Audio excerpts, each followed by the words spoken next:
আমি শ্রী রামকৃষ্ণ শিষ্য বিবেকানন্দ বলছি। তোমরা জায়গায় জায়গায় আমার দিবস পালন করো, আমাকে মালা পরাও, শ্রদ্ধা জানাও, বক্তৃতা করো, কিন্তু তোমরা আসলে কি করো জানো?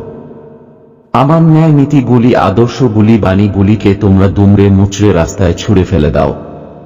যদি একটা ছোট উদাহরণ দিই, যেমন জীবে প্রেম করে যেই জন, তোমরা আসলে কি করো জানো? তোমার দুয়ারে যদি একটি ষাঁড় মেয়েও শুয়ে থাকে, তাকে দূর দূর করে তাড়িয়ে দাও। তারা শীতে, গ্রীষ্মে, বর্ষায় একটু আশ্রয় পায় না, প্রখর গ্রীষ্মে এক ফোঁটা জল পায় না।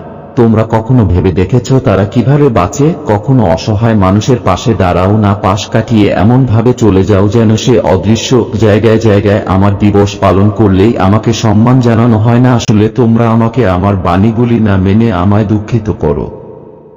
যদি সম্ভব হয় অন্তত একজন অসহায় মানুষের দায়িত্ব নিয়ে দেখো, সেদিন আমি বুঝবো আমাকে গর্বিত করলে এবং আমার বাণীগুলি মানলে।